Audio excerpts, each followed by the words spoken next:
किसान भाइयों नमस्कार। आज तो रात से ही बरसात हो रही है, देखिए ज़रा।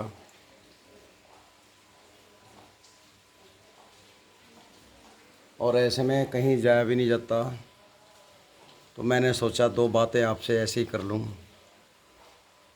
भाइयों, हम किसान बरसात चाहते हैं, बरसात में बरसात पड़े लेकिन बेमौसम ना पड़े। जैसे जब गेहूँ कटते हैं उस टाइम बरसात होती है तो किसान को बड़ा दर्द होता है। अब बरसात है, अब पड़े, बड़ा जी लगता है। लेकिन इसमें एक दिक्कत है।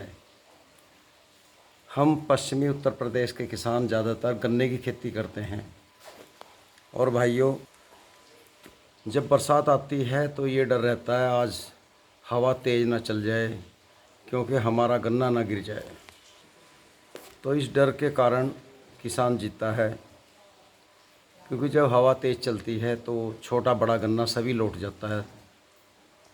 रही बंधवाने की बात, जिसका गन्ना सही समय पर चल रहा है तो वो बंधाई भी हो रही है। कुछ गन्ने ऐसे हैं जो अभी नहीं बंधने लायक हैं। तो अगर हवा चल गई, जब हवा तेज़ चलती है, झाएगा मी बोलते हैं, तो सभी गन्ने लौट जाते हैं। जो बंध जाते हैं वो भी गिर जाते हैं। आपने देखा होगा खेतों में लोट पिटइये होते हैं, और कई बार तो लेबर भी नहीं मिलती, तो वो ऐसे ही बैंड ले जाते हैं। उन्हें जंगली जानवर पैरों से खूंदते हैं, बड़ी दिक्कत आती। तो भाइयों, उस डर से बचने के लिए किसानों ने एक नई विधि अपनाई है, ट्रंच विधि की। ये ट्रंच विधि जो है, चौड़ाई के साथ साथ गहराई भी इसमें अपनानी पड़ती है। कुछ मेरे किसान भाई क्या करते हैं, जो हमारा सादा लेजर है उसका एक खुरपा निकाल देंगे बीच का, और चौड़ाई पे बो देंगे, राजी हो जाएंगे कि भाई हमने ट्रंच विधि बो दी। ट्रंच विधि ये नहीं है। ट्रंच विधि का मतलब है, साफ साफ आप ज़रा गौर से सुनिए। हमें ये भी देखना है हमारे गन्ने की गहराई कितनी है। मतलब जो पेंडा हम ज़मीन में दाब रहे हैं उसकी गहराई कितनी है। अगर वो वही होगा 6 इंच पे, तो आप कितनी मिट्टी चढ़ा लो वो बिल्कुल गिरे बगैर नहीं मानने का। जैसे बरसात में बारिश होती है और ज़मीन में पानी भर जाता है, और ज़मीन के लेवल से हमारा वो 1 बिल्हा 9 इंच गहरा गन्ना है, तो वो 100% गिरेगा ही जब हवा चलेगी। बंधने के बाद भी कई बार उसकी एक माई से जड़ उखड़ जाती है, झुंडा घूम जाता है, तो उसमें हमें बहुत नुकसान रहता है। इससे बचने के लिए सबसे बड़ा फ़ायदा है ट्रंच विधि का। अब कुछ मेरे भाई जो ट्रंच विधि अपना चुके हैं वो तो लाभ उठा रहे हैं, कुछ नए आदमी जो हैं, नए किसान लाभ नहीं उठा पा रहे हैं। अगर किसी ने रो पीट का गन्ना बो भी लिया ट्रंच विधि का, तो वो उसकी जानकारी नहीं रखते, पर हवा चलेगी तो वो गिर जाता है उनका, क्योंकि वो गहराई नहीं बना पाते। जैसे हमने पुष्पेंद्र का लेज़र ला के वो गहराई की, मैसी ट्रैक्टर हमारा स्लिप मारता रहा 50 HP का, क्योंकि वो हमने घुटनों घुटने गहरा लेज़र धरती में तार दिया। उसमें गन्ना बोया एक आँख का, एक का बोलो दो का बोलो, वो तो आपकी मर्जी है। तो फिर उस पर धीरे धीरे जुताई की, वो मट्टी आने लगी। आते आते आज ज़मीन का लेवल है, मट्टी इतनी नहीं चढ़ पाई, तो मैंने देखा वो 1 फुट हमारा जो गन्ना है दबा हुआ है। अगर आप सादी विधि का 1 फुट दाब दोगे तो वो जमता नहीं, क्योंकि हम क्या करते हैं सादी वाले, उसे पानी देंगे, पानी के बाद तुरंत जुताई करके मैडा मार देते हैं। और मैडा मारने का मतलब है वो गन्ना हमारा ज़मीन में दब गया, और दबने के बाद वो जम नहीं पाता, उसकी आँख नहीं निकल पाती। तो ट्रंच विधि का गन्ना बोने के बाद उस पर हाथों से या पैरों से हल्की हल्की मट्टी की जाती है। जब वो जमने लगता है धीरे धीरे पानी देते हैं ऐसे ही, फिर वो उसमें खुरपी से नलाई करवाते हैं या फावले से खुदाई, फिर हल्की सी मिट्टी आ जाएगी। तो मतलब जब तक वो 1 फुट का नहीं होता उस पर मिट्टी नहीं डाली जाती, जब उसका पूरा ब्यांत नहीं निकलता। जैसे हमने ट्रैक्टर से जुताई की तो उसका चोटी तक वो दब गया, तो फिर हमें वो खुदाई करके पेंडा बाहर निकालना पड़ा पोआ, क्योंकि उससे उसका ब्यांत रुक गया था। अब ब्यांत जम गया, फिर हमने जुताई की। जुताई करने के बाद में अब उस पर 1 फुट मिट्टी है। हम निश्चिंत हैं, कोई डर नहीं है, ना हमें हवा से डर है। हाँ, जो हमारे बाकी खेत हैं उनकी बंधाई चल रही है फ़िलहाल, और हमें उससे ये डर नहीं है कि हमारा हवा में गिरेगा, इतना कॉन्फिडेंस है हमें अपनी बुआई पर। जो हमारा 28 इंच का गेहूँ का, हमें उसका डर है अगर ज़रा सी भी हवा चल गई, क्योंकि वो उसकी ऊंचाई जो है करीबन सिर समाना हो रही है, अब वो सारा लौट जाएगा। और जो ईंख बांधने वाला है उसको जब उठाएगा कुछ तो टूट जाएगा, कुछ का सिर बन जाएगा, तो उसकी पैदावार घटती है। हमने बीज डाला 6 कुंटल बिकेगा, 6.25 बीसे में खूब लागत लगाई, 28 इंच पे बोया, फिर भी वो अगर पूरा ना निकला तो हमें क्या फ़ायदा। तो ट्रंच विधि का जो है गन्ना आप 4.5 फुट, 5 फुट, 5.5, 6, वो तो देखो अपने ऊपर बात है। अगर आपको सह फसली खेती करनी है, कोई आप दूसरी खेती कर रहे हैं तो उसकी चौड़ाई बढ़ा सकते हैं, लेकिन हमने 5 फुट पे बोया 60 इंच पे, कुछ किसान 4.5 फुट पे बो रहे हैं, अच्छा है। दूसरा ट्रंच विधि में अगर आपने, सबसे पहली बात है गहराई पे बोना। जितना अधिक से अधिक गहरा आप पेंडा दाब देंगे उतने आप सेफ हैं, बंधाई का खर्चा आपका बच जाएगा। दूसरी बात, चौड़ाई बढ़ेगी, बीज भी कम लगेगा। अगर 6 कुंटल लग रहा तो 2.5 कुंटल के आसपास आपका बीज लगेगा। और 28 इंच पे हम एक धोरे से बखेर देते हैं खाद, क्योंकि चौड़ाई कम होती है उसकी। इस पे हम बखेरते नहीं, खूब खूब पर डालना पड़ता है, तो बीज खाद की मात्रा भी इसमें आधी खर्च होती है, आधी दवाई लगेगी, आधा खाद लगेगा। रही पैदावार की बात, वो तो बाद की बात है। अब ये देख लीजिए, जिसका गन्ना काला खड़ा है 28 इंच का, और उन्होंने अभी बंध नहीं पाया, तो उनके अंदर एक डर सा हो गया, यार हवा चल गई तो हमारा गिर जाएगा, इसलिए वो खाद नहीं डाल सकते अब जा। पहली बात तो बढ़ने की जगह नहीं है, दूसरा इसलिए नहीं डाल रहे कि ज़्यादा तकड़ा हो गया तो ये गिर जाएगा। टंच का किसान जो है, जैसे ही मौसम खुलेगा अंदर बढ़ के वो उसमें खाद लगा देगा, उसे डर ही नहीं है कुछ भी। और बंधवाने की आवश्यकता नहीं, बंधने के बाद में गन्ना बारीक हो जाता है, फिर एक बंधाई से काम नहीं चलता, 2-3 बंधाई करानी पड़ती है। तो जो बंधाई का खर्चा जो है, जितना बंधाई में खर्चा आ रहा है इतना हम खाद में बचा सकते हैं। अगली बात है, ट्रंच विधि बोने के लिए हमें कितने यंत्र चाहिए। भाइयों, सबसे ज़रूरी है लेज़र, जो गन्ने की बुआई करता है। कुछ लेज़र कहते हैं, कुछ रेजर कहते हैं। जो गन्ने के खूड़ पाड़ता है वो बहुत अनिवार्य है। उसमें 2 खुड ना बोकर 1 खुड बोएं आप, क्योंकि 2 खुड्डों के बीच में मिट्टी नहीं आ पाती, घास भी हो जाती है, तो 1 खुड वाला ही ज़्यादा कामयाब हुआ है। हमारे क्षेत्र में पुष्पेंद्र हैं, कीवाने के चौधरी कृष्णपाल सिंह हैं, चंद्रहास जी हैं जयसिंहपुर से, तो ये बड़े किसान हैं जो मतलब काफ़ी दिन से कर रहे हैं। यूँ तो उनसे भी और भी किसान हैं, मतलब बड़े बड़े, मैं उनके बारे में नहीं जानता भी। तो 1 खुड का ज़्यादा कामयाब है, और 60 इंच का, और 1 आँख का बोना चाहिए टीट करके, बड़ी तसल्ली से, जल्दबाजी ना करें बिल्कुल भी, क्योंकि 1 आँख का और 2 का हमने बो के देख लिया, 1 आँख के में यहाँ ज़्यादा दिखाई दिया हमें। दूसरा, एक तो लेज़र हो गया, ज़रूरी है। इसके बाद में आप मिनी ट्रैक्टर, आपका बजट है तो ले लो, नहीं है देखो छोटा किसान है नहीं खरीद सकता, पुराना 1.5 लाख से कम नहीं आता, उसमें रोज़ खटर पटर, नया जो है 4, 4.5, 5, 6 लाख तक इनकी कीमत है।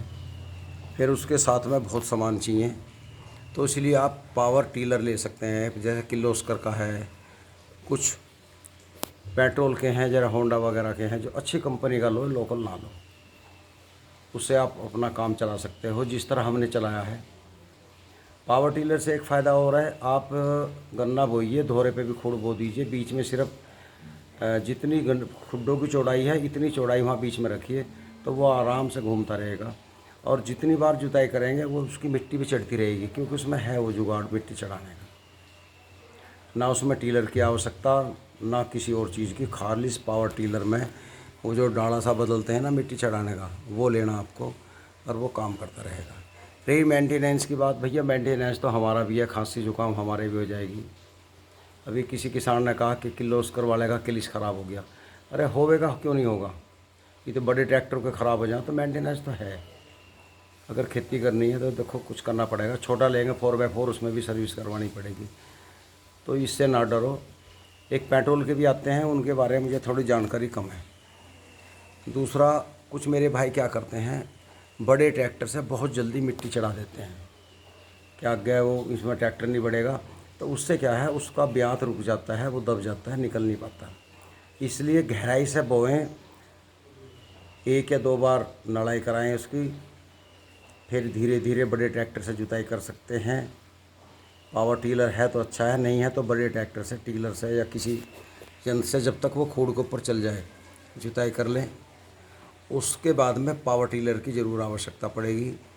अपना लें, किसी का मांग लें या किसी का किराए पे ले लें, उससे बड़ी ईख में जुताई करें। और हल्की हल्की डोज ज़रूर लगाते रहें, क्योंकि जब तक डोज लगती रहेगी गन्ना बढ़ता रहेगा और गिरने से गन्ना बच जाएगा। बचने का बस यही कारण है, ज़्यादा गहराई। उसके बाद में आपका जब पौधा जाएगा, पौधे के बाद में जब पेडी होगी,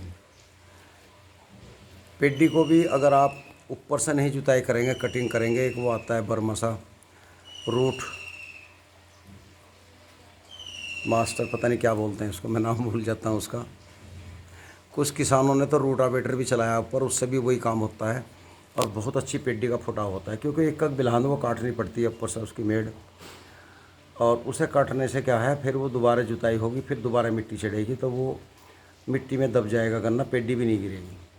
और आपने अगर वो ऐसी छोड़ दी तो फिर झुंडा ऊपर आ जाएगा, ऊपर आने के बाद में फिर वो गन्ना बंधवा आप पाएंगे नहीं, वो गिर जाएगा। क्योंकि उसका जो झुंडा है वो ज़मीन में कम से 1.5 फुट दबा हुआ है। अगर आपने वो गन्ना ताज़ा है, हरा है, वो रूटावेटर भी चला दिया तो ऊपर से कटिंग हो गया उसका, कटिंग होने के बाद में वो दोबारा से जमना शुरू हो जाएगा। रूटावेटर फाड़ेगा नहीं, उसको काट देगा।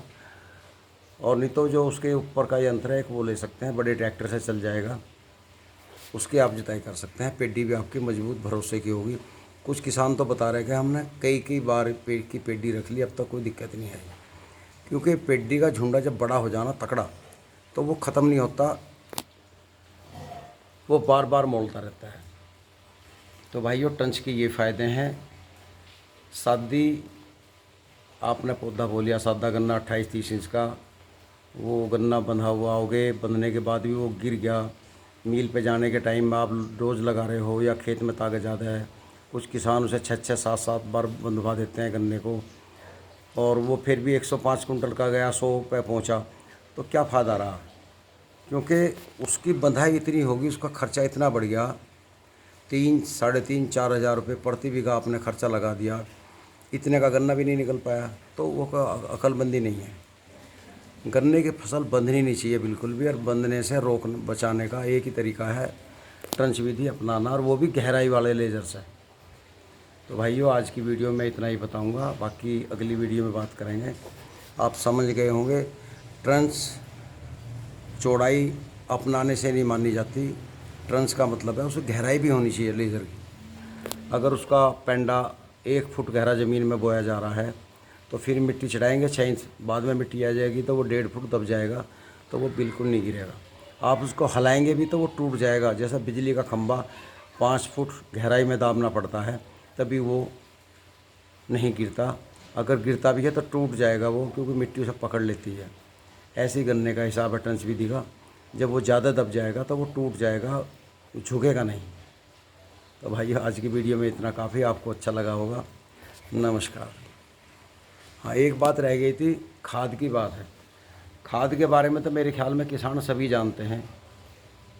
देखो, घास फूकने की है दवाइयाँ कई हैं, 2,4-D है, और कितनी दवाइयाँ हैं, सभी किसान भाई जानते हैं। कई बार मैं दवाई का नाम बता दूँ, आपके क्षेत्र में ना मिले, आप किसी तजुर्बेकार दुकानदार से भी जाकर पूछ सकते हो, भैया ये घास है हमारे खेत में। रही कीड़े की बात, कुछ क्षेत्र में कोरोजन है, फटेरा है, और बहुत सी दवाइयाँ हैं जो कीड़े की रोकथाम करती हैं, या टॉप बोरर आ गया, और कई बीमारियाँ हैं। तो भैया, हमारे यहाँ तो 2 ही दवाई ज़्यादा फेमस हैं, शुरू में कोरोजन करते हैं और बाद में फटेरा। अभी एक किसान ने कल मेरी वीडियो में बताया, मैंने 5 किलो बेगी की फटेरा डाली है। तो यार, इस तरह नुकसान ना करें, ज़मीन का भी नुकसान होगा, एक बार की बहुत होती है। और इसकी मात्रा 1.5 किलो के आसपास होती है प्रति बीघा, इससे ज़्यादा ना गिरे। पूरा असर दिखाती है। बताओ 5 किलो डाल दी और उसने वो 1 महीने का अंतराल पर डाल दी तो क्या फ़ायदा रहा, क्योंकि वो जो 1.5 किलो की मात्रा है उसका 90 दिन तक का रिजल्ट रहता है। तो जल्दबाजी ना करें, ज़्यादा कीटनाशक का इस्तेमाल ना करें। कल को हम उसका गुड़ भी बनाएंगे, चीनी भी बनेगी और हमारे बच्चे उस खेत का गन्ना भी चूसेंगे, तो वो जहरी तो हमारे अंदर जाएगा। इतना अंधाधुंध खाद ना डालना है, एक हिसाब होना चाहिए।